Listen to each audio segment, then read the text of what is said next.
So someone asked me why I quit breeding and if I'd make a video on it, which I had planned on doing so, as it's a question I do get asked often, as I'd been involved in dogs for 33 years anyways. I had bred a couple different breeds. Each breed that I did work with, I was incredibly successful, other than the fact that the Cane Corsos had epilepsy. When I did have them, they did achieve most of the firsts within the breed. All of my dogs had CGCs, TDIs, and I was a big advocate that if your dog couldn't have a CGC at the minimum, shouldn't be bred, that breeding dogs should have titles at both ends, and definitely a temperament title. And then I got into the Dutch Shepherds later on, and the type of dog that I like to produce was too hard for most people. I didn't sell them to pet homes at all. They were only sold to law enforcement and people that were quite knowledgeable trainers and wanted a good, hard, tough dog for either their breeding program or for their own personal needs. So that limited really who the dogs could be sold to. However, the biggest reason that I no longer breed today is because of people. The unfortunate truth is if you're somebody who's been in dogs for a long enough time, you'll learn really quickly people suck. They're dishonest and they're just out for money. And I was never out for the money. I gave so many dogs away for free to people that I thought were good people, that were invested in the breed, invested in training, invested in proving along with me that the offspring that I had produced was good, as I wanted to know what the dogs were like so I could further the line. It wasn't about the money. It was just a really, really deep-rooted passion. But after being screwed over so many times by so many people and feeling let down, seeing dogs suffer, one of the very last dogs I purchased, probably the last dog I purchased, was a very hyped up dog. He come from Holland. He'd been for sale for a very long time. A lot of people came to look at him because he was considered one of the most extreme and dangerous and powerful dogs out there. Everybody wanted him, but nobody would buy him because they felt they couldn't handle him. I ended up buying him. Absolutely loved this dog. And I had to be very, very careful with how I managed him. As if you can imagine a dog having PTSD, and they absolutely can. This dog had the most severe form of PTSD imaginable, and I could get into his training, which would blow people's minds, but I'm not going to go there. But I had to change all his commands as they triggered pretty bad reactions in him. And we'd built a beautiful, beautiful relationship. And then unfortunately, that very quickly went to crap because of the way the dog had been trained, which was incredibly brutal. And his trainer had told me everything about how they trained him and how they had to stop because they felt that it was going way too far. And it's just things like that. It's seeing how people aren't invested in the animal, people aren't invested in the breeding program. At the end of the day, when push comes to shove, because you've got so much money invested into your dogs, that people cut corners. When I first got involved in dogs, in breeding registered purebred dogs, it was Rottweilers. And I was a kid. I was probably 17 years old. And I went to one of the biggest kennels in my area. Had all these beautiful German imported dogs with incredible titles and pedigrees. And they were telling me how you can get a pass on your hip certification on a dog with shit hips. And it was one of my first awakenings to what the dog world was really about. And I remember being really shocked. And as time went on, it was like that everywhere I went. You know, it was really, really difficult to find true dog people. You know, people who would remove a dog from their program for things that some people would consider small, but in reality are actually big when it comes to breeding dogs. I was never really into training dogs. Sure, I was training dogs, but I would never train other people's dogs. As a small kid, I did. I trained all the dogs in the neighborhood. But people would always come to me and say, you know, you train my dog? Can I do lessons? And I always said no. I never did lessons, and I could have made a living off of doing dog training for pets. And I never did it. I never took a single penny for training dogs. The only people I ever worked with were people I felt were passionate. And I worked with them at no cost because I was enjoying what I was doing. But I could never work with just pet people, as I felt that they just wouldn't put the effort in, and I didn't want to see the dog fail and the owner fail, and I just wanted to work with people that felt as passionate as I did. These are just a bunch of photos that I have of different dogs that I've had over the years. And I've had tons more. But all of these dogs have left a mark on me in various ways. Like this little dog, my daughter's dog, who unfortunately got hit by a car many years ago. And it was devastating. You know, just after you've had as many dogs as I have, you know, you end up going through a ton of pain, you know, when the dogs are passing, or, you know, the people that you give them to, something goes wrong. Like, I've just gotten to the point it's not worth it. Like, that's my daughter there with a pit bull that I rescued out of a pound. Amazing dog he was, absolutely amazing.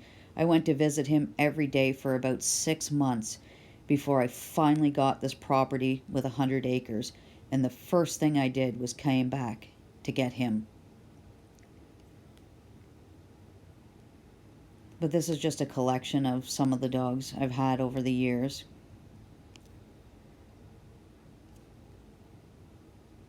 And all of these dogs have been incredibly special. But when you're breeding dogs, and this is what breeding dogs literally looks like, a mess. It's not simple. People think it's simple. It's not simple. And very few people really truly breed good dogs. And I know that's a reason why a lot of people have asked me, you know, to come back and breed. I don't think I ever would. There's Aragorn, my Cane Corso, with a little teeny tiny Chihuahua. One of my Dutch Shepherds. My daughter, with 2 of her little Chihuahuas many years ago. She's an adult now, but I used to do rescue for Chihuahuas, and I used to get dogs that were going to be euthanized because they weren't fit for anything. And I would fix them up, and they'd go off to family homes, and they'd live good long lives. My Dutch Shepherd from Holland. Him again. My Dutch Shepherd, Azura. She was a great dog. Came from a bad situation, but she was such a good dog. And Crush. And my daughter again with Aragorn.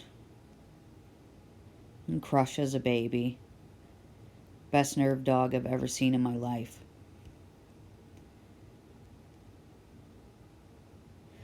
And that's Vivid's son, who I'd really hoped to keep from the very last litter of puppies I've ever had. And I really wanted to keep him. Unfortunately, I didn't, but he ended up in, I believe, Albuquerque. with a police officer, two police officers, for their Dutch Shepherd Malinois breeding program. Really, really intense, aggressive animal. That's just me winning best of breed, best of opposite, best puppy in a specialty with Guido Vandoni. Last show I ever went to, I hated showing dogs, and I did it a lot only because I felt it was necessary for my breeding program. And I remember telling Aragorn that would be the last show ever he would go to, and it was. It was the very last show, and he won. My black female Kenya won best of opposite, and Aragorn's daughter Rosie won best puppy. Aragorn, Kenya. I have a story about her, as she was stolen by some crazy lady in Connecticut, but that's for another day. Kenya and my daughter at the pond. Dutch Shepherd from Holland, Tigo. Aragorn, Azura. There's probably a ton of pictures in here. Azura, she would hang from that toy for hours a day. Crush, Luna, Amboss. Double standards everywhere. It's exactly what I'm talking about, and it's one of the reasons why I just don't have the patience for people anymore. Crush. An American Bulldog puppy. Really nice puppy. Really nice program that I was helping somebody out with and selecting for better working dogs. And it got to the point that the dogs were intense. Best American Bulldogs I've ever seen. That's her again. Just a pup. Vivid and Amboss. It's Azura. She looks so much like a wolf there. That's Vivid and Amboss. That's the male she had a litter with. They were just young here, but those two were absolutely in love. I wish I'd kept him. I think he's down in Texas now. Beautiful dog. He was a son of Tigo. Gentle dog, but a working machine. A band dog I had. He was a Presa Cross American Bulldog. Second best dog I've ever seen for nerves. When it comes to a Mastiff breed, he was by far the best. I wish I kept him, but I let him go because I ended up buying Crush, and I'd looked for years for a dilute Dutch Shepherd or Malinois, and when I found Crush, I just figured I found the dog I was looking for, so I let him go. I called him Shaman. He's just a puppy here, like maybe 8 months old, an absolute beast. I really wish I could have kept him, but I didn't have the space. And that's the thing with when you're breeding dogs. Your space is always limited. Unless, of course, you want to run a puppy mill. You can only keep so many dogs and give them the right attention.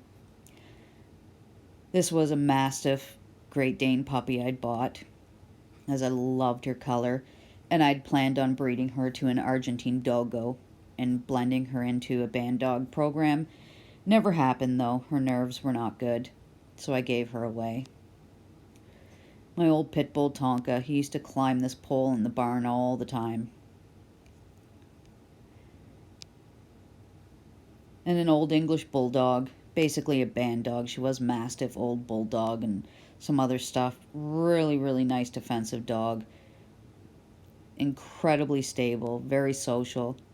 She was a fun dog. Had her probably, geez, I don't know, close to 20 years ago. And Vivid. She's always been very close to my heart.